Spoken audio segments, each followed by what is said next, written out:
La route d'Assa-Savalou-Djougou va à coup sûr booster le développement économique de toutes les communes qu'elle traverse. Le gouvernement du Nouveau Départ pose ainsi un acte de grande importance pour l'épanouissement de ces populations, même celles des pays voisins qui empruntent cette route pour leurs différentes activités économiques.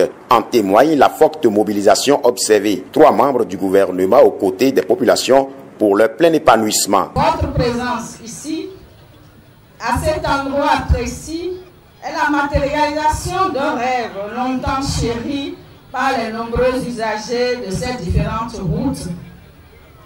Oui, les travaux de réhabilitation de la route d'Assa-Savalou-Djougou, dont la réalisation avait été promise par tous les gouvernements précédents, connaît enfin son exécution sous le mandat du président Patrice Talon, ce grand bâtisseur des temps modernes. Cela tenait vraiment à cœur aux populations et aux usagers de cette voie. C'est un rêve devenu réalité. Qui l'eût cru? La joie des populations est tellement grande que les mots pour exprimer une telle joie nous manquent. Les populations sont conscientes des opportunités que va rétablir cette construction de cette voie.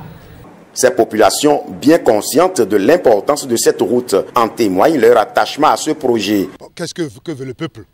Nous sommes contents, nous sommes fiers de ce président, nous sommes fiers de son gouvernement, de son ministre Khékhoumé, et celle qui est aujourd'hui ministre de Savalou, Atanassor Odile, député que je suis, le maire, ensemble maintenant avec les populations.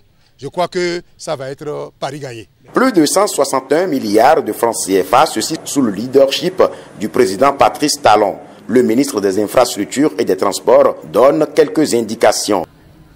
Pendant les 36 mois que dureront les travaux, j'invite les usagers de la route à l'observance stricte des prescriptions de sécurité qui seront données par les responsables du chantier.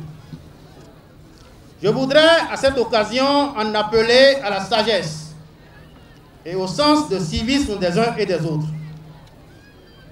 En exhortant l'entreprise Ebomaf et tous les acteurs impliqués à une réalisation dans les règles de l'art, nous devons pouvoir promouvoir des services de transport routier efficaces pour soutenir la croissance économique et œuvrer au bien-être social des Béninois. Le bien-être social et économique des Béninois, le gouvernement du Nouveau Départ en fait une véritable priorité.